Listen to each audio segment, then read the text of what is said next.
Hello students, स्वागत है आपका आर्म्स एकेडमी के यूट्यूब चैनल पे। आज अपन आगे पढ़ेंगे आइसोमेरिज्म को। आइसोमेरिज्म में अपन ने लास्ट क्लास में अपन ने देखा था स्ट्रक्चरल आइसोमेरिज्म। इसके अलावा कुछ अपन ने ये भी देखा था स्टीरियो के बारे में। स्टीरियो में कौन सा? Geometrical isomerism. ठीक है, तो स्ट्रक्चरल आइसोमेरिज्म जो है उसमें अपन ने मेनली क्या देखा था?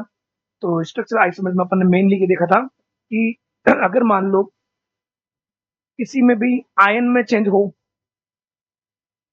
अगर मान लो क्या होना चाहिए, स्ट्रक्चर में चेंज होना चाहिए। स्ट्रक्चर में चेंज क्या क्या हो सकता है? जैसे अगर आयोनाइजेशन है, अगर आपके पास दो कॉम्प्लेक्स है, जैसे अगर ये दोनों कॉम्प्लेक्स हैं तो इस कॉम्प्लेक्स में आप देखो कोबाल्ट है, अमोनिया कितने 4 है, अमोनिया 4 है, Br2 है और इधर भी Br2 है। मतलब इन दोनों कंपेयर करना पड़ेगा, यहाँ पे और यहाँ पे।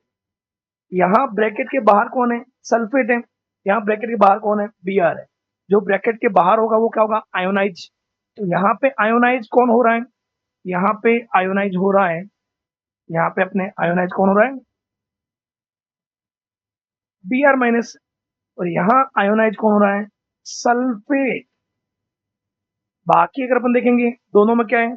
Cobalt 1 ammonia 4 sulphate 1 Br2 molecular formula same हो बट आयन अगर डिफरेंट है तो क्या होगा? Ionisation isomer. नेक्स्ट में भी ऐसा ही है। नेक्स्ट में भी आपको अगर कॉम्प्लेक्स फॉर्मूला दिख रहा है तो वहां पे भी ऐसा ही है। इस तरफ बाहर कौन है? Br है, यहाँ बाहर कौन है? क्लोरीन है। तो जहां आयन डिफरेंट होता है उसको क्या बोलेंगे? आयोनाइजेशन। फिर अपन ने देखा था हाइड्रेट आइसोमेरिज्म। हाइड्रेट नाम किसके लिए आएगा? वाटर के लिए। तो अगर हमारे पास कॉम्प्लेक्स फॉर्मूला है, जैसे अगर ऊपर दे रखा है कि आपके पास अगर एक ऐसा हो कि क्रोमियम H2O कितने वहां पास 6 हो और क्लोरीन आपके पास कितने हो 3 हो, तो आप इसको कैसे कैसे बता सकते हो? आप इसको इस तरह से भी बता सकते हो कि सारे के सारे वाटर हो कहाँ पे? कोऑर्डिनेशन स्फीयर में।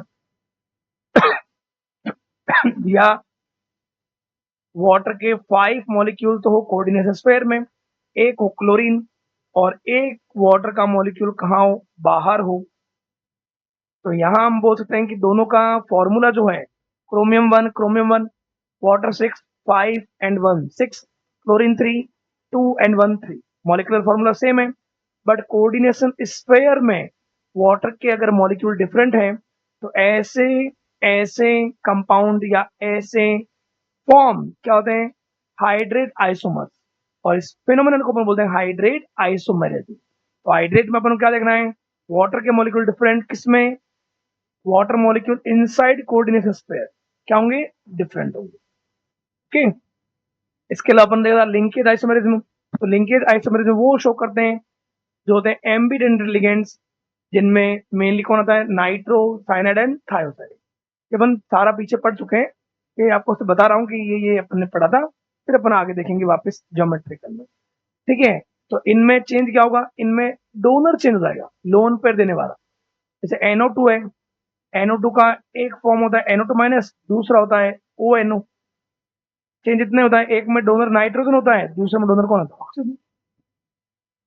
तो ये जो अपने पास कॉम्प्लेक्स है इसमें देखो, एक में नाइट्रोजन है और दूसरे में कौन है? Oxygen.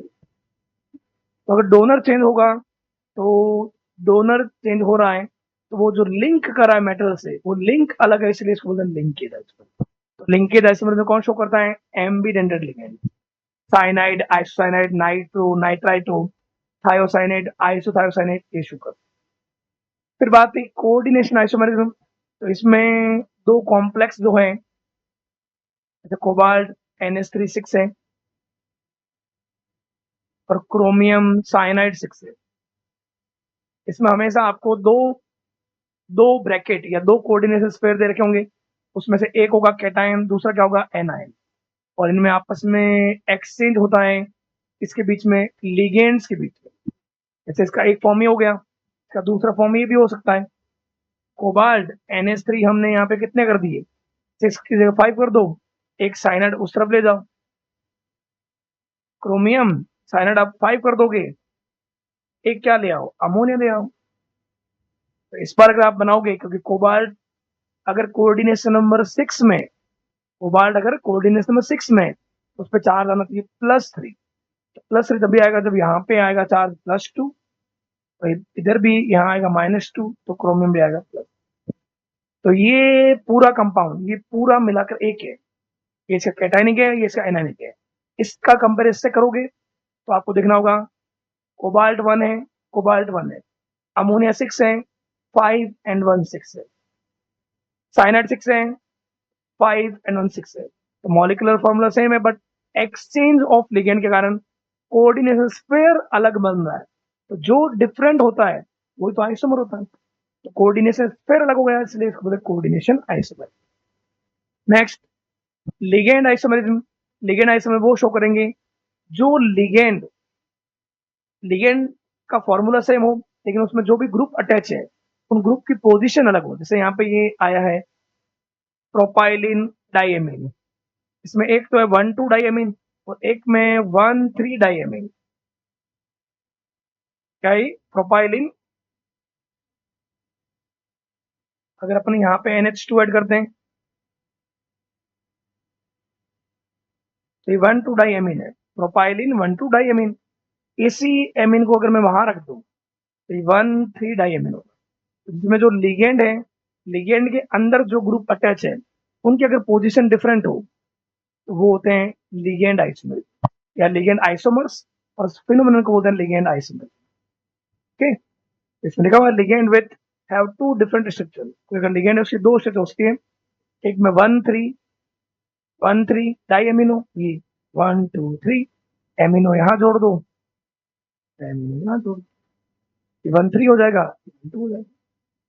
Okay, coordination position isomerism, इसमें दो मान लो कॉम्प्लेक्स हैं और वो क्या हो, पॉलीन्यूक्लियर, मतलब एक से ज्यादा सेंट्रल एटम हो।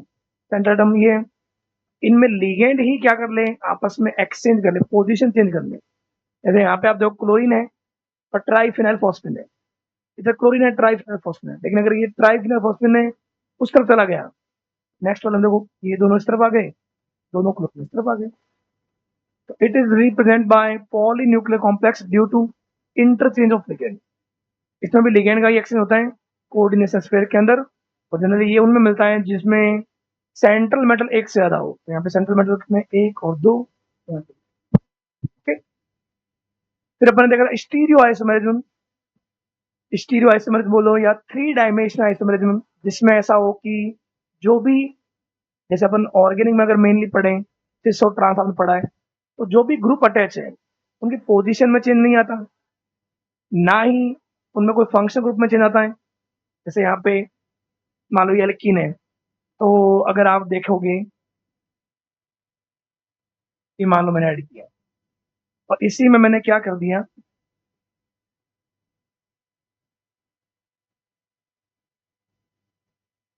इधर भी ये जो है ये भी क्या एल्कीन है, ये भी एल्कीन है। इसमें भी एल्कीन में कार्बन डबल बॉन्ड दूसरे नंबर पे, इधर भी 1 and 2 कार्बन पे। ठीक है, मॉलिक्यूलर फॉर्म सेम है, वो डबल बॉन्ड की पोजीशन सेम है, फंक्शन ग्रुप भी सेम है, सब कुछ सेम है, लेकिन क्या हुआ, एक में दोनों ग्रुप जो सिमिलर ग्रुप सेम साइड है, एक में वो दोनों क्या है, अपोजिट साइड है। तो अगर जो भी ग्रुप अटैच है, उनमें 3 डायमेंशनली अगर चेंज आ रहा है एक्स वाई जेड डायरेक्शन में, उसको बोलते हैं स्पेशल अरेंजमेंट में चेंज होना। तो स्पेशल अरेंजमेंट में अगर चेंज होता है, उससे अगर नया फॉर्म बनता है तो उसको बोलते हैं स्टीरियो आइसोमर, और उस फिनोमेनन को बोलते हैं stereo isomerism. They have similar molecular formula, they different only the respect to the spatial orientation of ligands around the central metal। जो भी, अब जैसे अपन पढ़ रहे हैं कोऑर्डिनेशन के लिए, तो कोऑर्डिनेशन में जैसे मान लो प्लेटिनम है, प्लेटिनम से अगर एक बार मान लो कोई लिगेंड अटैच है, अमोनिया सेम साइड है, और उसी में मैंने क्या कर दिया, दोनों अमोनिया जो है उनको मैंने अपोजिट कर दिया। तो जो भी ग्रुप अटैच है, अब अटैच होने से अगर मान लो मैं अगर आपको ये बोलूं कि ये दोनों अमोनिया जो है वो मेटल को इलेक्ट्रॉन दे रहे हैं, मान, तो ये इलेक्ट्रॉन देगा, ये भी मान लो इलेक्ट्रॉन देगा, इन दोनों वेक्टर का रिजल्टेंट मान लो कहीं यहाँ मिले, बट यहाँ तो ये वेक्टर इसको कैंसिल कर देगा, ये वेक्टर इसको कैंसिल कर देगा, तो उससे फिर क्या होगा, overall charge cancel, dipole moment cancel, तो ये नॉन पोलर होगा, लेकिन ये पोलर होगा। तो नॉन पोलर और पोलर होते ही एक पोलर है दूसरा नॉन पोलर है, तो उनकी केमिकल फिजिकल प्रॉपर्टीज में चेंज आ गया। तो अगर प्रॉपर्टीज में चेंज आ गया मतलब वो नया क्या है, आइसोमर। तो stereo isomer which are possible, stereo isomer दो तरह के होते हैं, या तो ज्योमेट्रिकल में चेंज करें या एक अपन बड़े ऑप्टिकल, जिसमें क्या होगा, कोई कंपाउंड ऐसा है जिसमें सिमेट्री ना हो, अगर हम उसके ऊपर एक लाइट डालें, प्लेन पोलराइज लाइट, अगर वो कंपाउंड उस लाइट को रोटेट कर देता है तो उसको अपन बोलते हैं ऑप्टिकल एक्टिव। ओके, तो दोनों में ही मेनली जो चेंज आता है वो आता है स्पेस में अरेंजमेंट में, 3 डायमेंशनल अरेंजमेंट में चेंज आता है। तो इसमें अपन ने देखा था ज्योमेट्रिकल में सिस ट्रांस पढ़े थे, जिसमें लिगेंड ऑक्यूपाइड डिफरेंट पोजीशन करते हैं अराउंड द सेंट्रल मेटल। अगर दो लिगेंड सिमिलर साइड है तो हम उसको बोलते हैं सिस बोलते हैं, अगर वो अपोजिट साइड है तो उसको क्या बोलते हैं, अपोजिट साइड हो तो क्या बोलेंगे, ट्रांस। और ज्योमेट्रिकल आइसोमर्स जो है फिजिकल एंड केमिकल प्रॉपर्टी दोनों में डिफरेंट हो सकते हैं। ओके, ये अपने लास्ट क्लास में जाते थे पढ़ा था, लास्ट क्लास। फिर मैंने ये बताया आपको कि ज्योमेट्रिकल आइसोमर जो है, अगर कोऑर्डिनेशन नंबर कितना हो, 4 हो, तो उसमें आपको किसमें देखना है, स्क्वायर प्लेनर में। टेट्राहाइड्रल इसलिए शो नहीं करता क्योंकि टेट्राहाइड्रल में अगर आप देखोगे तो एवरी लिगेंड जो होगा वो किसी दूसरे लिगेंड से सिमिलर एंगल पे होगा। तो अगर उनकी पोजीशन चेंज भी करोगे तो भी एंगल वही रहेगा, तो एंगल वही रहेगा तो फिर नया फॉर्म नहीं मिलेगा, रिपल्शन अट्रैक्शन किसी में चेंज नहीं आएगा। तो नया फॉर्म नहीं मिलेगा मतलब क्या होगा, अगर सेम ही कंपाउंड मिलेंगे तो हम तो उसको आइडेंटिकल बोलेंगे, आइसोमर थोड़ी बोलेंगे। इसलिए एंगल में चेंज नहीं आना किसमें, टेट्राहाइड्रल में। इस कारण से टेट्राहाइड्रल कंपाउंड जो होते हैं वो ज्योमेट्रिकल आइसोमर शो नहीं करते। तो अगर कोऑर्डिनेशन नंबर 4 हो तो फिर कौन शो करेगा, स्क्वायर प्लेनर, जिसमें अपन ने कुछ देखे थे। मान लो जिसका फॉर्मूला Ma2B2, मैंने आपको लास्ट क्लास देख लेना, ये होता था Ma4 तो नहीं करता, सारे के सारे लिगेंड उसमें सिमिलर है, कोई चेंज नहीं आएगा। Ma3B भी शो नहीं करेगा। ऑलवेज ऑलवेज जो होगा, कुछ भी चेंज कर लो, ऑलवेज बी के सामने ए ही आएगा। जब चेंज ही नहीं होगा तो वो आइसोमर नहीं होगा। Ma2B2 जो बताया इसने, Ma2B2 में एक बार आप कसते हो, एक बार ए और ए में कितना एंगल कसते हो, 90 डिग्री। और किसी दूसरे में आप क्या कर सकते हो, अगर आपने ये कर दिया,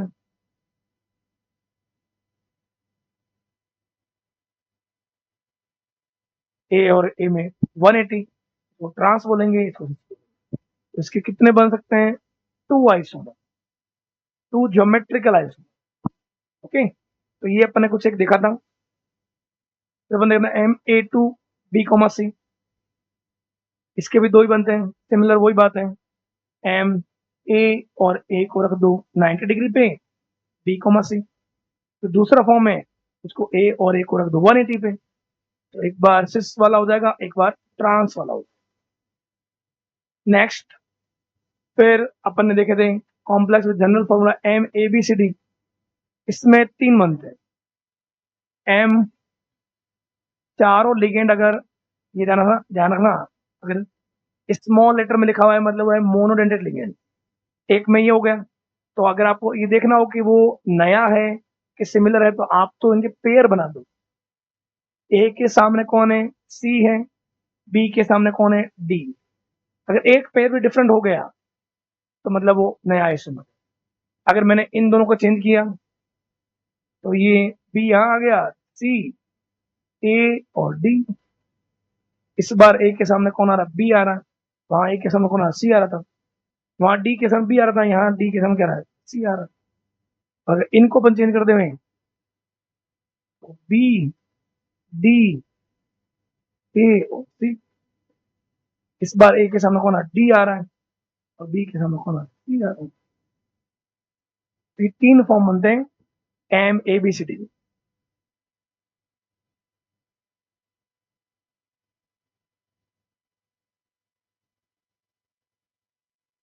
ओके। नेक्स्ट फिर ऑक्टाहेड्रल से पहले मैंने कुछ स्क्वायर प्लेन में कुछ और बता दें कि अगर मान लो एम अगर A2 हो, कैपिटल लिखा हुआ है मतलब है बाइडेंटेड, कैपिटल लिखा हुआ मतलब बाइडेंटेड, दोनों ए लिखा है मतलब दोनों डोनर सेम है। जैसे मान लो अगर आपको ये बोल दें कॉपर और एथिलीन डाइमीन बोल दें, तो एथिलीन डाइमीन मतलब बाइडेंटेड, और एथिलीन डाइमीन में दोनों ही डोनर NH2 होते हैं, दोनों ही डोनर कौन होते हैं NH2। अगर डोनर सेम होंगे तो कोई चेंज आएगा ही नहीं। कॉपर है इस तरफ नाइट्रोजन, यहाँ पे भी नाइट्रोजन, नाइट्रोजन इस तरफ पे भी नाइट्रोजन। तो अगर आप किसी को भी कहीं पे भी चेंज करोगे तो कोई भी चेंज नहीं मिलेगा, मतलब वो आइसोमर में शो नहीं करेगा। तो ज्योमेट्रिकल आइसोमर में कौन शो नहीं करता, MAA2, जिसमें दोनों के दोनों क्या हो, सिमिलर डोनर हो, उसको अपन बोलते हैं होमोबाइडेंटेड, वो शो नहीं करेगा। ओके। लेकिन अगर इसकी जगह ये हो कि दोनों डोनर अगर डिफरेंट हो, ये तो शो नहीं करेगा, नो GI। बट अगर ये हो MAB2, AB2 में अपन ने देखा था ग्लाइसिन, ग्लाइसिन वाले में हो सकता है मेटल, ग्लाइसिन में जो डोनर होता है एक होता है नाइट्रोजन और एक में होता है ऑक्सीजन डोनर। तो अगर नाइट्रोजन है और एक डोनर ऑक्सीजन है, नाइट्रोजन है और ये ऑक्सीजन, एक जो फॉर्म ये है इसमें नाइट्रोजन और नाइट्रोजन में एंगल कितना है 90 डिग्री।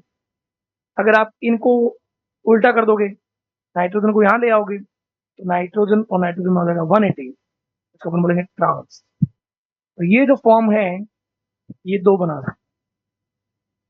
ओके। फिर अपन ने लास्ट क्लास में देखा था स्क्वायर प्लेनर के लिए टेट्राहेड्रल शो नहीं करता, और ऑक्टाहेड्रल में अभी देखते हैं। ऑक्टाहेड्रल में उस दिन अपन ने एक दो देखे थे।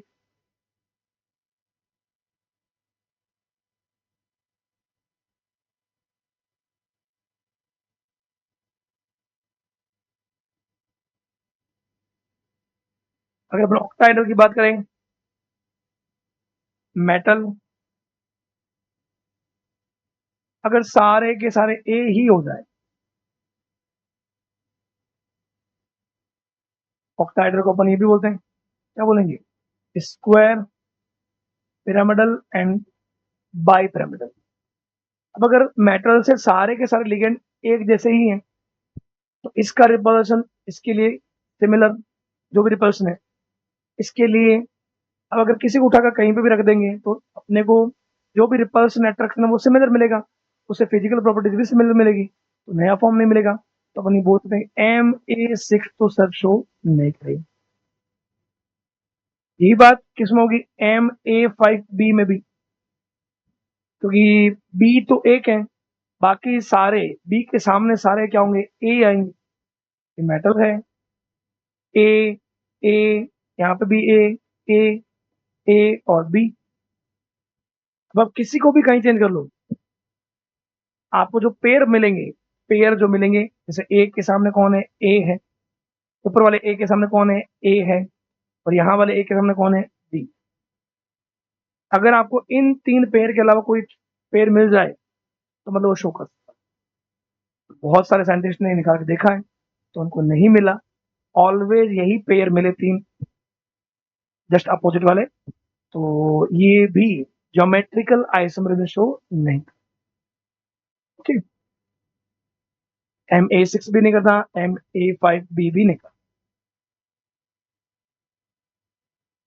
फिर एक अपन ने देखा था इसमें जो रिप्रेजेंट करता है,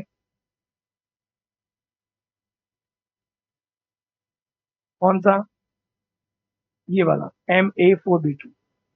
जैसे मान लो भाई ये आयरन है, ammonia, ammonia, ammonia and ammonia, साथ में कौन है, क्लोरीन एंड क्लोरीन। तो इस वाले में क्लोरीन और क्लोरीन में एंगल कितना है, 90 डिग्री। इसको मैं ये भी तो कर सकता हूँ, क्लोरीन एंड क्लोरीन कर दिया 180, ammonia, ammonia ammonia and ammonia. जो तुमने चेंज किया है उसको देखना है, सबको नहीं देखना। अब हमने क्लोरीन में चेंज किया है तो यहाँ क्लोरीन क्लोरीन में कितना है 90 डिग्री, यहाँ क्लोरीन क्लोरीन में कितना है 180। ऑपोजिट वाले को अपन क्या बोलते हैं ट्रांस, 90 डिग्री पे हो तो क्या बोलते हैं सिस। इसके दो फॉर्म ही मिल सकते हैं, कुछ और आप बनाओगे तो आपको सिमिलर ही मिलेगा। तो जितने फॉर्म बन सकते हैं वो सारे होते हैं geometrical isomer. Generally NEET level पे क्वेश्चन यही आता है कौन जीआई शो करेगा कौन जीआई शो नहीं करेगा। तो अगर आपको तो फॉर्मूला वाइज अगर ये इतना ही पता है कि कौन शो कर सकता है कौन शो नहीं करता है तो भी काम बन जाएगा। जनरली आपको ये कम ही पूछा जाएगा कि भाई इसके कितने बनते हैं, क्योंकि कुछ में 15 भी बनते हैं 9 भी बनते हैं, तो उनको निकालने में टाइम लगता है। 1 मिनट का क्वेश्चन आता है वहाँ पे, तो उस वजह से मैंने आपको बताऊंगा अभी कि आप एक टेबल फॉर्म में याद भी कर सकते हैं कि इसके कितने बनते हैं। तो आपको आना चाहिए कि हमें जो भी लिगेंड चेंज कर रहे हैं, अगर दो लिगेंड में एंगल में चेंज हुआ है इट मीन वो ज्योमेट्रिकल शो कर रहा है। तो MA4B2। इसके अलावा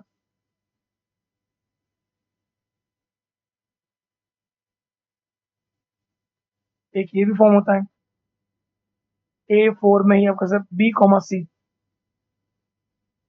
उसके भी दो ही बनेंगे M, A, A, A और A, B एंड C। एक में B और C में कितना एंगल है 90 डिग्री, दूसरे में क्या कर दो आप C के सामने B ले आओ 180।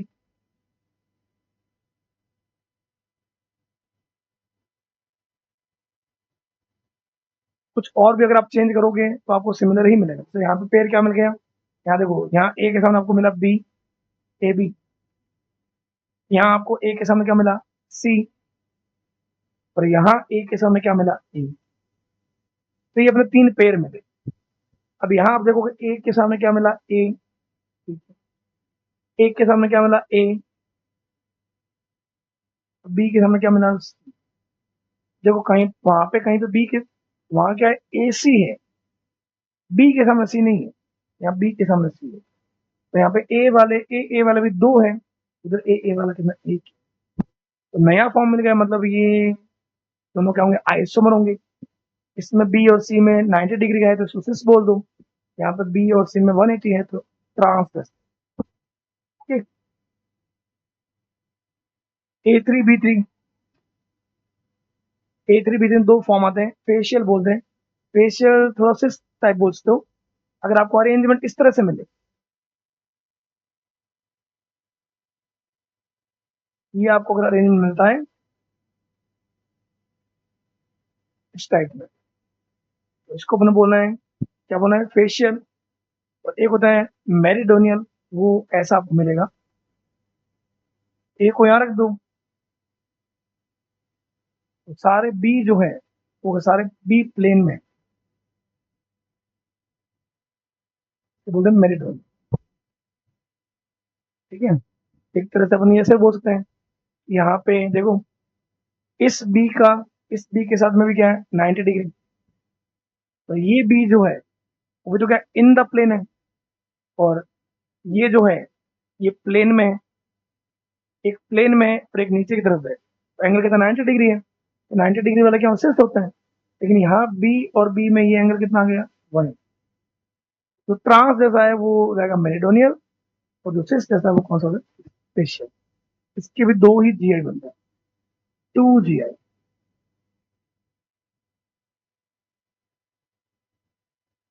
ओके, मेनली अपने को ये पता होना चाहिए कि हमने लिगेंड को चेंज किया, तो लिगेंड को चेंज करने से अगर नया फॉर्म मिल रहा है, नया फॉर्म देखना कैसे है, आमने सामने वाला ग्रुप देख लो, वो पेयर बना लो।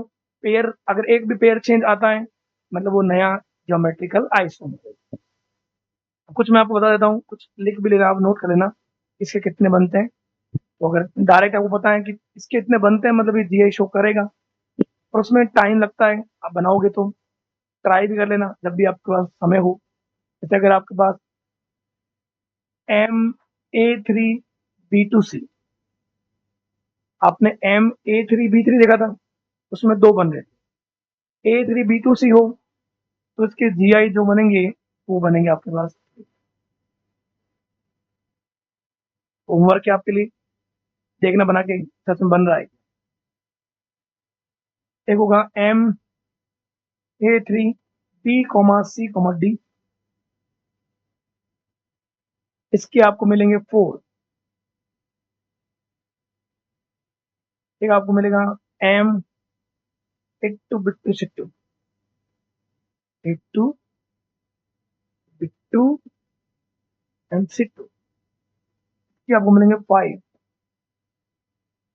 फिर अगर आप इसमें आते हो MA2B2C, C से C, D कर, इसके बनेंगे 6।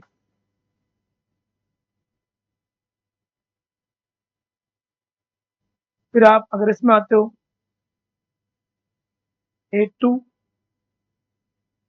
C, D, ये अगर आप 2 सिमिलर हो, बाकी चारों डिफरेंट हो, तो इसके मिलेंगे 9। और एक आपको ये MABCDEF, ऑक्टाइडल में सारे लिगेंड अगर डिफरेंट कर देंगे तो वहां बनेंगे 15। ये आप नोट कर सकते हो, बना के देखना। इसके आपको करना वही है, लिगेंड की पोजीशन चेंज करनी है। अगर पेयर जो है, अपोजिट पेयर जो है, अपोजिट लिगेंड अटैच है, पेयर अगर चेंज हो रहा है तो मतलब वो ज्योमेट्रिकल शोक।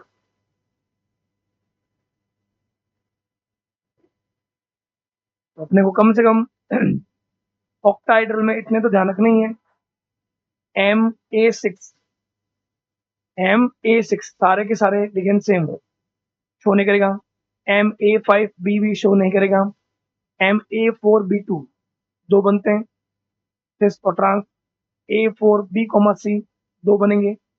A3B3 का एक फेशियल और एक मेरिडोनियल। फिर क्या गया, A3B2C कितने टाइप है, 3 टाइप है, मतलब 3 बनेंगे। यहाँ पर कितने टाइप है, 3। ये एक टाइप, 2 3 और 4, तो मतलब 4 बनाएंगे। A2B2C2 में 5 बनेंगे। A2B2C2 CD कर दिया, 6 बनेंगे। A2BCDE तो 9 बनेंगे, और सारे डिफरेंट। ओके। फिर आता है ऑप्टिकल आइसोमेरिज्म। इससे पहले आप एक ये बात भी कर सकते हो, कुछ अगर बाइडेंटिटी भी बोला जाए, बाइडेंटिटी में भी आप ये बात कर सकते हो। अगर बाइडेंटिटी में एक इंपॉर्टेंट होता है MAA3, होमो बाइडेंटिटी। इसमें अगर इसका एग्जांपल, ये जनरली NCERT में भी दे रखा, मान लो,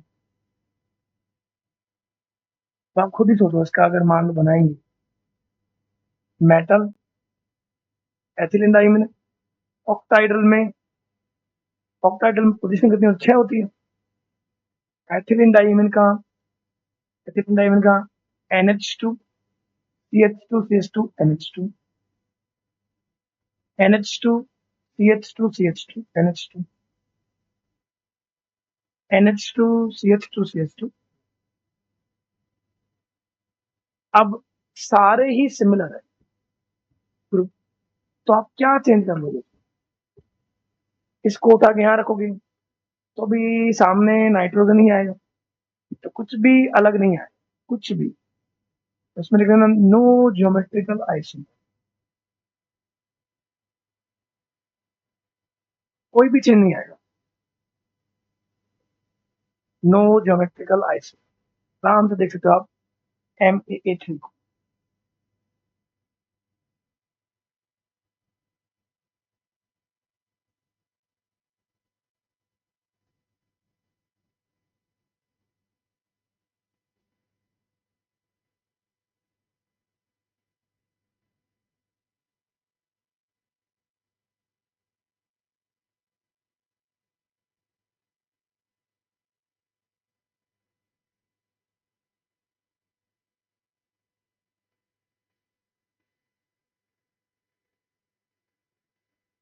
इसका एक ये भी होता है, अगर आपको ये बोला जाए MAA2B2 का बेस्ट एग्जाम्पल एनसीईआरटी में दे रखा है।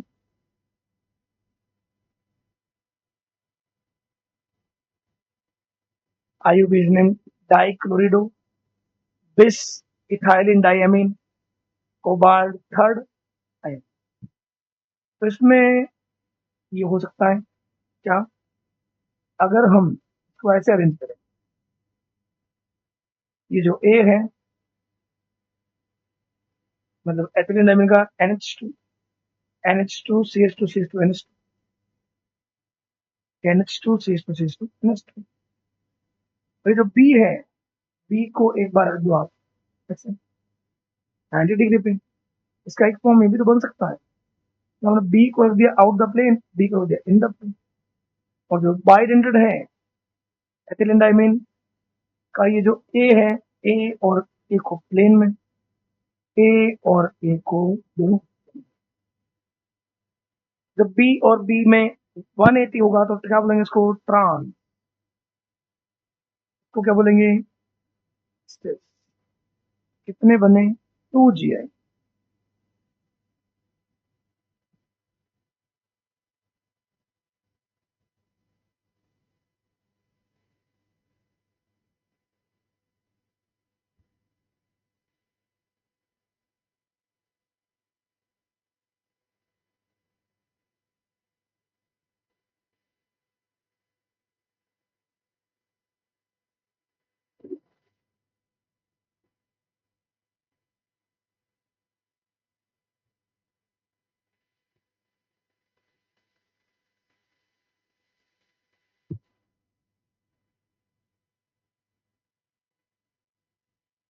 ओके, बाइडेंटेड में भी आप कुछ एक नॉर्मल ध्यान रखते हो कि ये शो करता है, ये शो नहीं करता।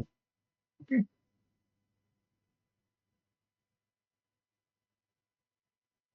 एक आप ये करना बाइडेंटेड में, बताना कितने बंदे उसके,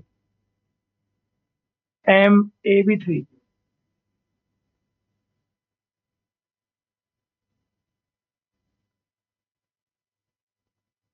ग्लाइसिन लिस्ट, तो मेटल कोई भी लो, ग्लाइसिन लिस्ट, ग्लाइसिन में NH2 CH2 C double bond O-,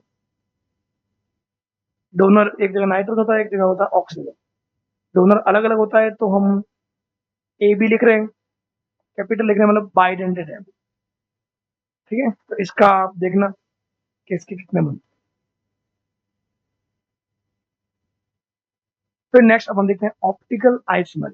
geometrical में उतने कम से कम ध्यान रखना, नीट बेसिस पे अगर आप उतने भी अच्छे से कर लोगे तो मैं गारंटी देता हूँ गलत नहीं होगा। इतने में से भी क्वेश्चन जनरली यही आता है, which one active for geometrical isomerism, तो आपका फॉर्मूला दे रखा होगा, और किसके कितने बनते हैं। तो जनरली जो भी आपको ये मिलेंगे इसमें शुरुआत वाले A4B2 A4B6 उसमें तो कम ही बनते हैं, तो ज्यादा वाले हैं उसके लिए वो टेबल जो मैंने बोला, टेबल याद रख लो, MA6 का 0, A5B का भी 0, A4B2 के 2, A4B, C के भी 2, A3B3 के फेशियल मेडोनियल 2 बनते हैं, A3B2C के 3, A3BCD के 4, A2B2C2 के 5, A2B2CD के 6, A2BCDE 9, और ABCDEF के कितने 15 बनते हैं। ऑप्टिकल आइसोमर, ऑप्टिकल आइसोमर नहीं होता है, अगर अगर अगर क्या ना, पहली बात तो ये कि ऑप्टिकल आइसोमर में शो करने के लिए जो भी कंपाउंड है वो क्या नहीं होना चाहिए, सिमेट्रिकल नहीं होना, क्या नहीं होना चाहिए। जैसे अगर मान लो कोई कंपाउंड है, तो मान लो मेटल है, इधर भी ए है, ए है, ए है, ए है, बी है और बी, इसको अगर मैं बीच में से अगर कट करूंगा तो ऊपर भी ए आ रहा है, नीचे भी ए आ रहा है, ए बी और बी, इसको मैंने यहां से भी कट कर दिया एकदम ऐसा प्लेन, प्लेन ऑफ सिमेट्री नहीं हो, प्लेन जिस प्लेन से तुम कट करते हो उसके दोनों तरफ डिफरेंट होना, फिर प्लेन ऑफ सिमेट्री मिल गया तो फिर ऑप्टिकल क्या होगा, इनएक्टिव। इनएक्टिव नहीं होगा, फिर तो प्लेन ऑफ सिमेट्री नहीं होना चाहिए। दूसरा, उसका जो मिरर इमेज बनता है वो सुपर इम्पोज नहीं करना। मतलब कैसे कि जैसे अगर मान लो कोई कंपाउंड ऐसा है, ये मेटल है, ए ए ए ए और ए और ये ए, अगर आप एक मिरर रखोगे तो मिरर में क्या हो जाएगा, मेटल तो वहीं देखेगा और सारे ए जो है सारे सिमिलर है तो सिमिलर ही मिलेगा। क्या हो जाएगा, अगर ये ए उधर चला जाए तो भी ए ही रहेगा और ये ऊपर वाले भी यही रहेंगे। तो अगर इसको उठा के इसके ऊपर रखते हैं,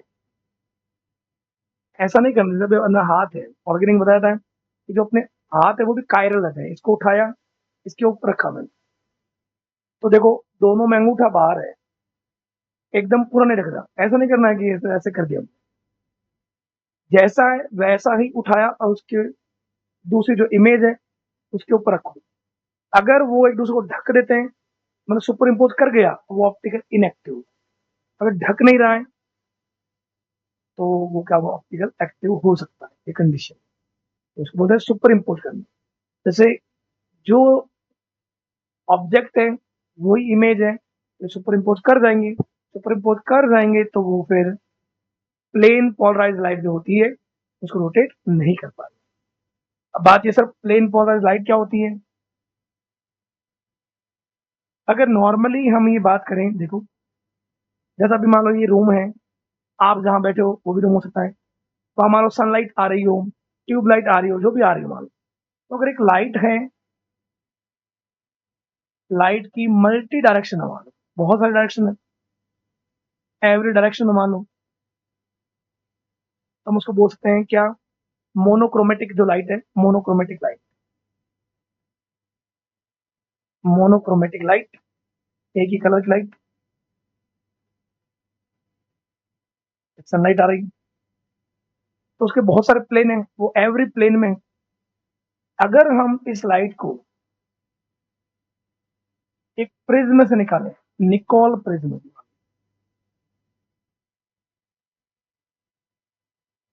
तो निकोल प्रिज्म अगर आप निकालोगे तो इसमें क्या होगा, जो लाइट एक ही प्लेन में होगी, एक ही प्लेन में, उनको तो पास आउट होने देगा, जैसे अपन पुराने जमाने में वो ऐसे खिड़कियां होती थी, है ना, बस खिड़कियों में से अपने लकड़ी निकालने मान लो इस साइज की,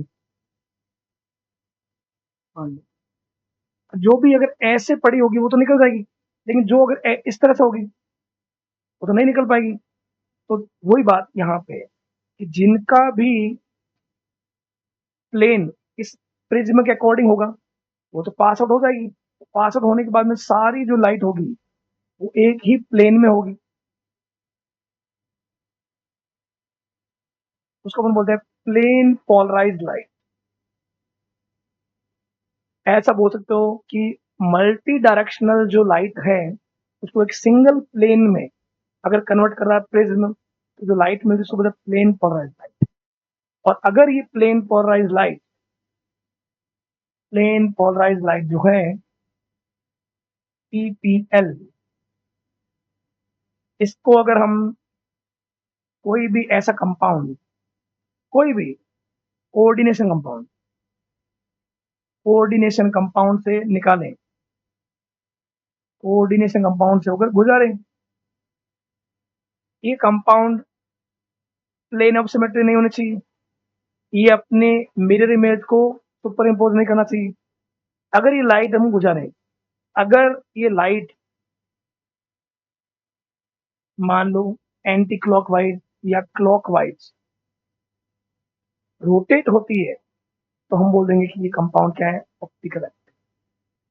मतलब अगर कोई लाइट है, मल्टी डायरेक्शनल लाइट है, मोनोक्रोमेटिक लाइट है, उसको प्रिज्म से निकाला, प्रिज्म ने उसकी लाइट को एक सिंगल डायरेक्शन में कर दिया या सिंगल प्लेन में कर दिया, प्लेन पोलराइज लाइट, उस प्लेन पोलराइज लाइट को अगर हम ऐसे कंपाउंड से निकाल, जैसे अभी अपन खुद भी है मान, अपने में से निकाला मान, तो अगर अगर वो कंपाउंड जैसे मैं हूं या कोई भी कोऑर्डिनेशन कंपाउंड है, अगर वो सिमेट्रिकल है, मतलब उसको कट किया प्लेन से, अगर वो इक्वल डिवाइड हो गया मतलब वो कंपाउंड लाइट को रोटेट नहीं कर पाएगा या उसका नेट रोटेशन 0 होगा।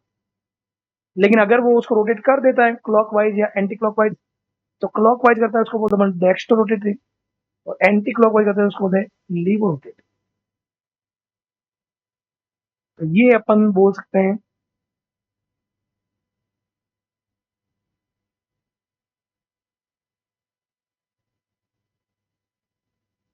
ऑप्टिकल एक्टिव कॉम्प्लेक्स होते हैं non super imposable, non super imposable over the mirror image structure. आगे मैं बताऊंगा अभी कि जैसे बता भी देता हूँ। मान लो एक कॉम्प्लेक्स है, मान लो यही है MAA3 है, तो ये आगे जाके ये एग्जांपल बहुत बढ़िया होने वाला है। आया हो भी एक दो बार। ये ए मतलब कैपिटल है, मतलब क्या है बाइडेंटेड, तो इसका एक ए तो है आउट द प्लेन, एक है प्लेन में, एक इन द प्लेन और ये प्लेन में, और ये दोनों जो ए है डोनर ये प्लेन में है। अगर मैं यहाँ पे मिरर रखता हूँ तो मिरर क्या कर देगा उल्टा रिवर्स, रिवर्स करेगा, तो रिवर्स करने पर क्या होगा, तो उधर वाले ए जो है वो उधर हो जाएंगे, ये दोनों ए है वो आ जाएंगे इस तरफ, और ये जो ए है क्या दोनों मिरर इमेज इस इमेज को उठाकर इसके ऊपर रखें, क्या ये एक दूसरे को ढक देंगे क्या,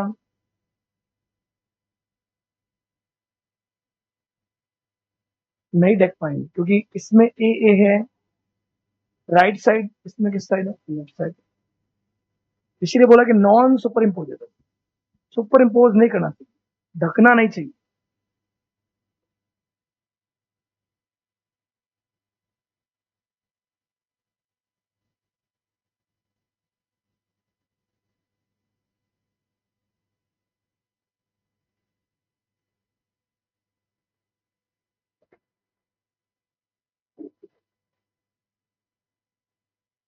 ओके, नेक्स्ट है optical active complex one which is asymmetrical nature, not divisible into two identical half। अगर तुम उसको कट करते हो तो वो इक्वली कटना नहीं चाहिए। जैसे अगर मैं एक फॉर्मूला ये आए मान लो, ये भी बहुत बेस्ट आगे आएगा, इसका मान लो ट्रांसफॉर्म, मैं आपको एग्जाम्पल बोल ले रहा हूँ जो एग्जाम में ज्यादा देखे गए, तो ये है, तो इसका अगर ये देखा जाए बी और बी, ये जो ए है बाइडेंटेड वाले, अगर इनको अपन प्लेन में रख देना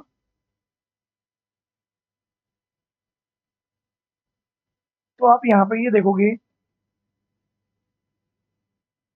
ये एक कौन सा एक्सिस है एक्स, और ये एक इससे 90 डिग्री कौन सा एक्सिस है वाई, एक्स एक्सिस और वाई एक्सिस, ये पूरा प्लेन हटा दूं मैं, ये जो है ये पूरा एक प्लेन में है, एक्स एक्सिस और वाई एक्सिस, उस पूरे प्लेन को ही अपन कट कर दो तो ऊपर भी कौन मिलेगा बी, नीचे भी कौन मिलेगा B। तो अगर किसी प्लेन को कट करने पर सिमेट्री मिल रही है तो उसको बोलते हैं प्लेन ऑफ सिमेट्री, उसके यहाँ से बीच में से कट कर दो और क्या, ऊपर भी ए नीचे भी ए, ऊपर भी ए नीचे भी ए, ऊपर बी, तो अगर not divisible in two identical half, ये कट गया मतलब ये ऑप्टिकल एक्टिव नहीं, ये इस फॉर्मूले का ट्रांसफॉर्म, बी और बी में देख लो 180। Complex with rotate plane polarise light to left hand side levorotatory, इसको स्मॉल ए या माइनस शो करते हैं, और अगर कॉम्प्लेक्स प्लेन पोलराइजर को राइट साइड करता है तो उसको डेक्स्ट्रो रोटेटरी या डी या प्लस से शो करते हैं। ओके, जो मैंने बोला था कि जो प्लेन पोलराइज लाइट है इन सभी की एक ही डायरेक्शन है, तो अगर कोई भी कंपाउंड, कोई भी कॉम्प्लेक्स कंपाउंड मान लो रोटेट कर देता है, क्लॉकवाइज करता है, अगर मान लो तो स्मॉल डी या प्लस शो करेंगी, और एंटी क्लॉकवाइज अगर करेगा तो इसको लीव रोटेटरी या माइनस से शो करेंगे। Okay, complex which have same physical and chemical property, दो कंपाउंड है, केमिकल और फिजिकल प्रॉपर्टी सिमिलर हो, लेकिन बस वो प्लेन पोलराइज लाइट को जो रोटेट कर रहा है वो अगर डिफरेंट हो तो वो क्या होंगे, ऑप्टिकल आइज। डी और एल को मिलाकर हम क्या बोलेंगे, एन इंशियल। एक दूसरे क्या होंगे, मिरर इमेज।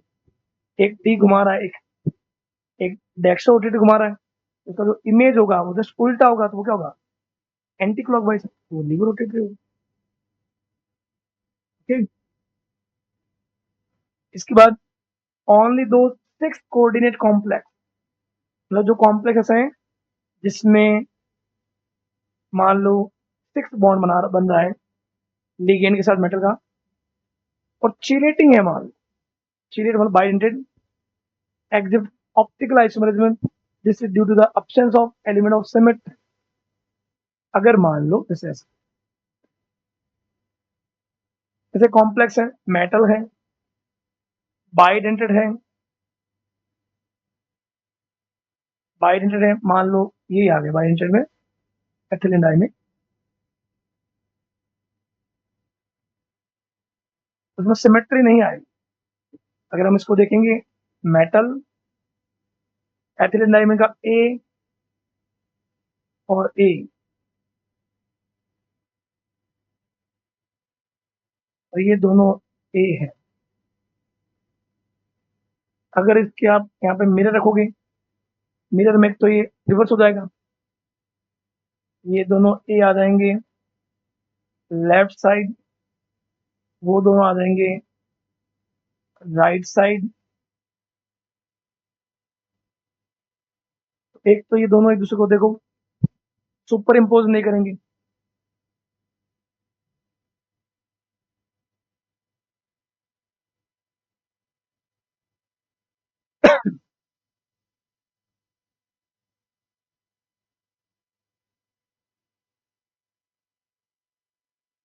सुपर इम्पोज नहीं करा। दूसरा, अगर अपन तुम ये सोचो कि यहाँ से कट कर दे, कट करने से सिमिलर नहीं आएगा, क्योंकि यहाँ पे आउट द प्लेन है और इन द प्लेन है, प्लेन सिमिलर नहीं है, प्लेन ऑफ सिमेट्री नहीं है। प्लेन ऑफ सिमेट्री होती है सारे एटम प्लेन में होते हैं, इसलिए MaA3 जो है, MaA3 ऑप्टिकली एक्टिव होता है, ऑप्टिकल एक्टिव। इसका अगर एक डी फॉर्म है तो दूसरा एल है। एनशोमर पेयर जो है, पेयर एक होगा, वैसे कदे कदे ऑप्टिकल आइसोमर दो होंगे, एक डी और एक एल। अगर ये अगर डी है तो ये इसका एल होगा।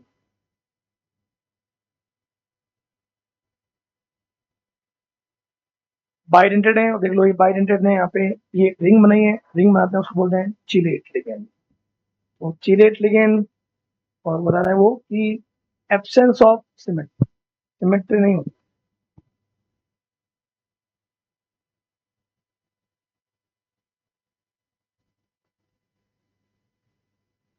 सुपर इम्पोजिशन भी नहीं है, देख लो इस इमेज को इसके ऊपर रखो, नहीं ढकेगा, ये दोनों ए है लेफ्ट साइड, ये दोनों ए है राइट साइड।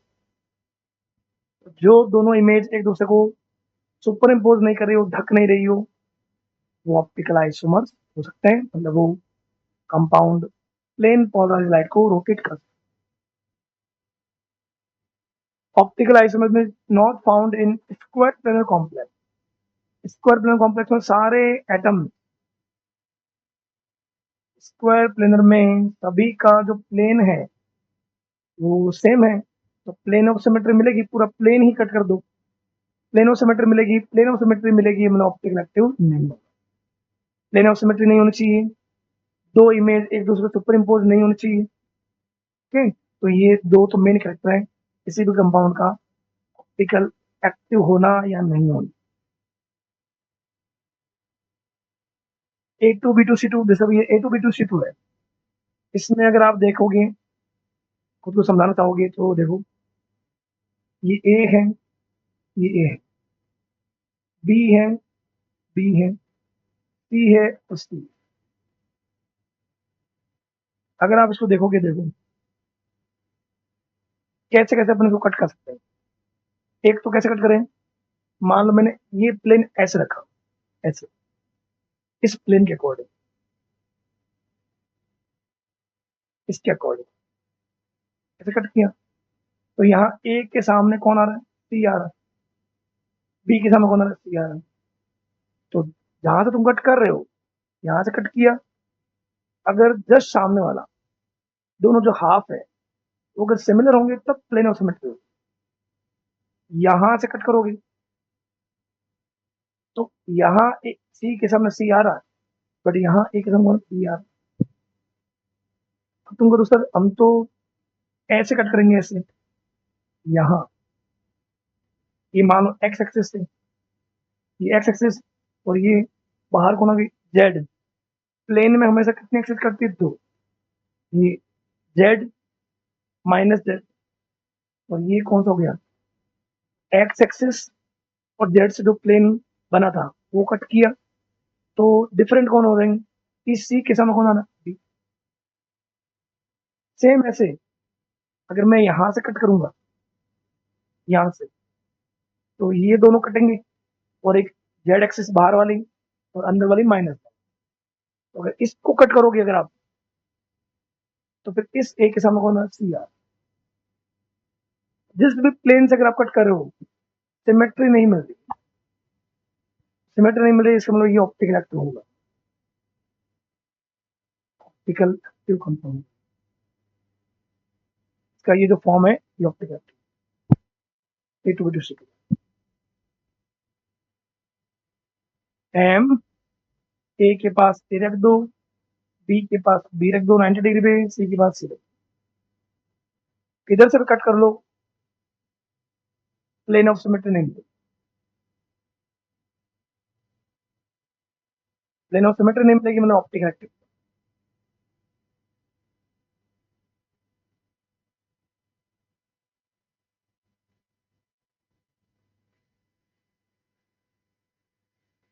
कंपाउंड जो भी अपन लेते हैं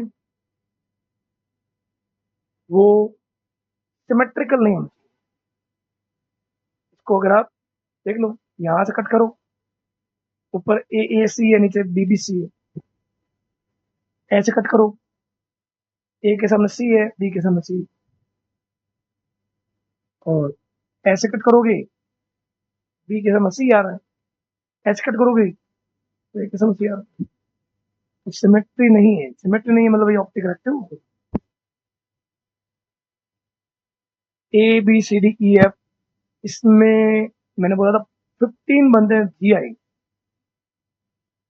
सारे लिगेंड ही अलग हैं, तो सिमेट्रिक किधर से भी नहीं आए।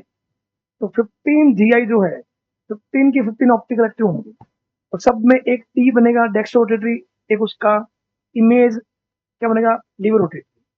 तो मतलब यहाँ पे इस फॉर्मूले के 15 तो बनेंगे जी आई, और 15 बनेंगे एनेंशियोमर। एनेंशियोमर पेयर होता है, मतलब 15 बनेंगे डी, और 15 बनेंगे एल, डेक्स्ट्रो रोटेटरी और लीवर रोटेटरी, सारे ऑप्टिकल एक्टिव होंगे। ये एक मोनोडेंटेड लिगेंड्स का एक टेबल है जो आपको मैंने उस समय बोला था, आराम से देख लीजिए, लिख भी लेना स्क्रीन शॉट लेके। MA6 जो है उसका एक भी नहीं बनता, A5B का भी नहीं बनता,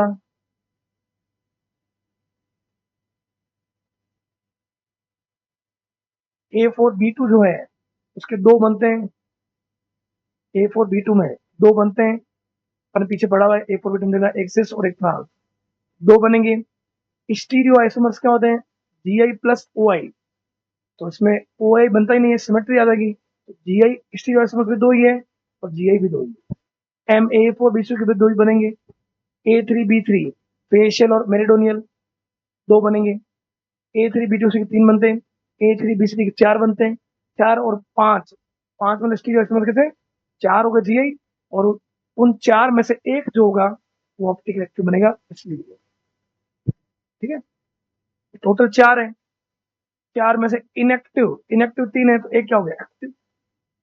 ऑप्टिकल एक्टिव 2 क्यों बोल रहे हैं, 2 बोल रहे हैं, एक डी और एक एल, तो एनेंशियोमर पेयर कितना हो गया, A2B2C2 अपन ने बनाया था, A2B2C2 का अपन ने जो फॉर्म बनाया था वही ऑप्टिकल एक्टिव होता है। तो 5 होते हैं टोटल इसके, और एक हो जाएगा एक्टिव, तो टोटल हो जाएंगे 6 total stereo isomers. Stereo isomers में दोनों आते हैं, OI प्लस GI, GI बनेंगे 5, एक बन गया OI, तो OI ये रहा। और एक होता है तो उसके 2 होते हैं, एक D और एक L। A2B2CD के भी 6 होते हैं GI, 2 होते हैं OI, तो टोटल स्टीरियो आइसोमर्स 8 हो गए। ABCDEF जो है उसके टोटल 15 बनते हैं GI, 15 GI बन रहे हैं, तो सभी लिगेंड्स अलग हैं, तो उतने ऑप्टिकल एक्टिव तो होंगे ही। और उसमें भी आपको पता है कि एक डेक्स्ट्रो रोटेटरी होगा, एक क्या होगा लिवर रोटेटरी, तो 15 15 30 वो हो जाएंगे, 30 और ये 15 टोटल ऐसा माना जाए तो लगभग आपको ये स्टीरियो में 30 क्यों बोल रहे हैं, 15 GI 15 OI, 15 जो OI है उसमें भी ध्यान रखना 30 क्या होंगे एक्टिव में, 15 जो होंगे उसका एक D और एक L। ओके, तो ये टेबल नोट कर लेना आप जो मोनोडेंटेड लिगेंड के साथ। MAA3 मैं आपको बता, इसका GI नहीं बनता, 0। OI ऑप्टिकल एक्टिव एक बनता है इसका, ये क्योंकि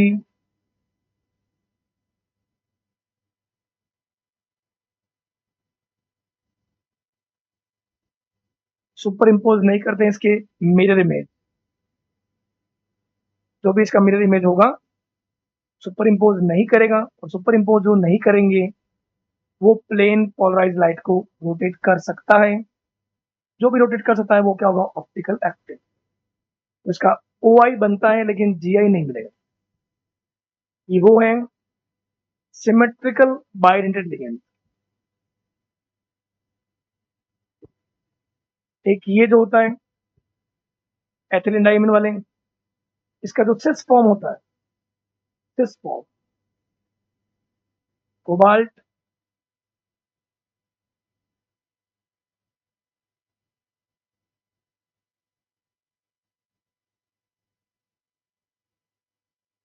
यहाँ अगर हम P और C को रख दें, मान लो क्लोरीन ब्रोमीन रख दिया, तो इसको भी अगर आप मिरर इमेज रखोगे आप, तो इसका मिरर इमेज दोनों B और C इस तरफ आ जाएंगे, बाइडेंटेड भी चेंज हो जाएंगे। तो ये भी आप देख सकते हो दोनों इमेज एक दूसरे को सुपर इम्पोज नहीं करेगी, तो सुपर इम्पोज नहीं करेगी तो ये ऑप्टिकल एक्टिव हो सकता है।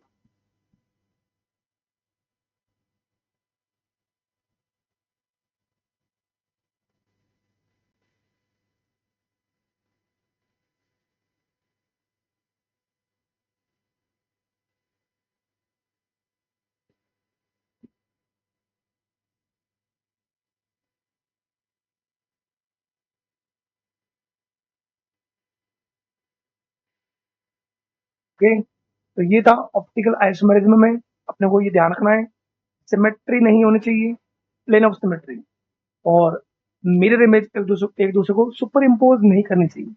वो सारे कॉम्प्लेक्स जो है वो ऑप्टिकली क्या होंगे एक्टिव। इसमें आपको टेबल मैं आपको बता दूंगा, उस टेबल को अगर याद रखना चाहो, क्योंकि जनरली क्वेश्चन यही आते हैं कौन ऑप्टिकल एक्टिव है और किसके कितने बनते हैं, वो टेबल आपको याद रखना पड़ेगा, वो आपको मैं नेक्स्ट में बता दूंगा। अब अपने इस चैप्टर में टॉपिक रहा है ऑर्गेनोमेट्रिक कंपाउंड, जो अपन नेक्स्ट क्लास में। ओके, तो जुड़े रहिए आर्म्स एकेडमी के साथ, देखते रहिए